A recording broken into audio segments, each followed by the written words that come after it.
Баршаңызға сәлем. Бүгін сіздермен осындай самсаның ерекше түрімен бөлісетін боламын. Қамыры жыртылмай шұға етіп жайылады. Қамырының құпиясымен бөлісемін. Сондықтан видео соңына дейін менімен бірге болыңыздар. Бізге қажеттісі 400 грамм ұнға 1 грамм қопсытқыш салатын боламыз. Және де үстіне алдын ала майымызды микротолқынды пеште ерітіп алып қосатын боламыз. Бізге қажеттісі 100 грамм сары май және де 50 грамм пісте май қажет болады. Және де үстіне жұмыртқа қосатын боламыз. Бір дана жұмыртқа жеткілікті.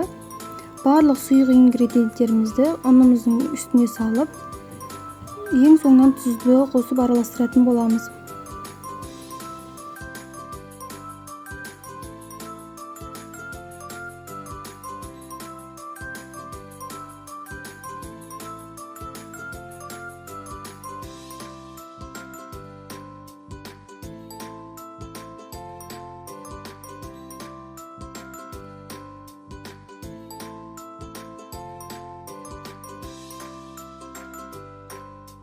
Қамырымыз қоюлана бастағанда үстіне 100 грамм сүт қосатын боламыз.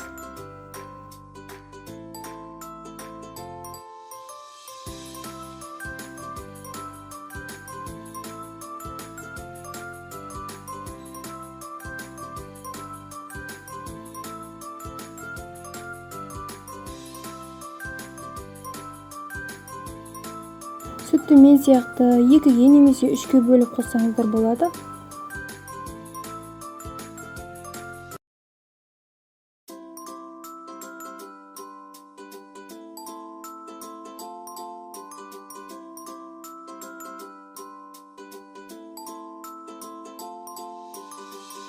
Ал біздің қамырымыз дайын. Дайын болған қамырымызды 20 немесе 30 минутқа тоңазытқышқа салып қоятын боламыз.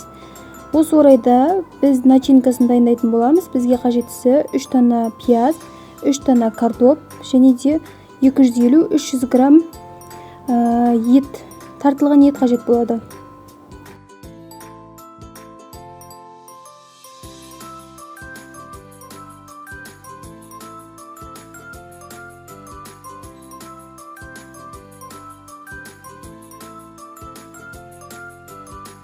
Алдын ала пиязымызды, картопымызды турап және де тартылған етімізбен араластырып аламыз.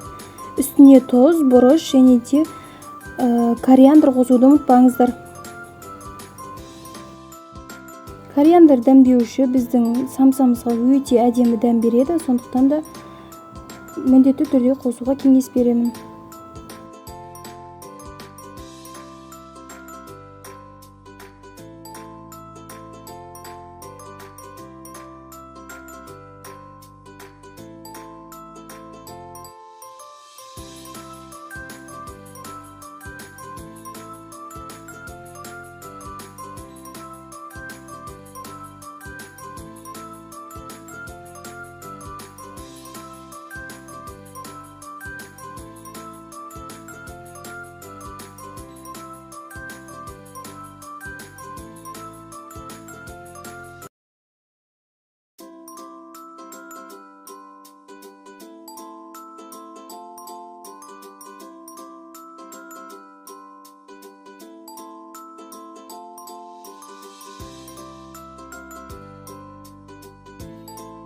Ал біздің салмамыз дайын. Дайын болған салмамызды араластырып, қамырларымызды 4 бөлікке бөліп аламыз.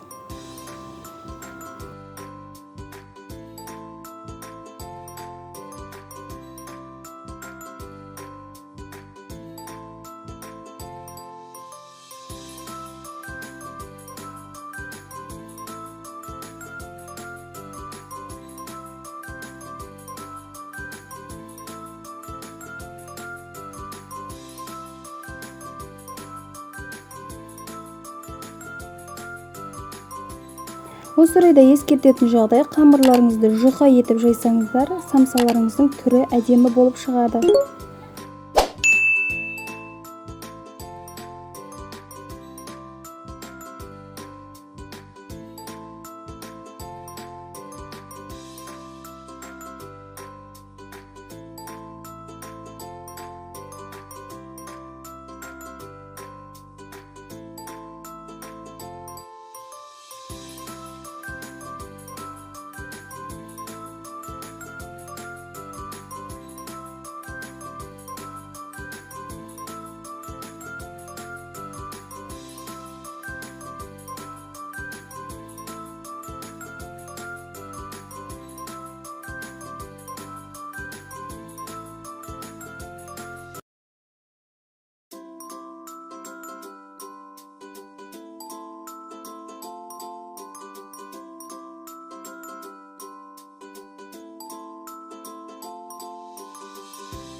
Ал біз самсаларымызды түйіп алдық. Дайын болған самсаларымыздың бетіне жұмыртқа жағып, жарты сағатқа пешке пісіріп алатын боламыз.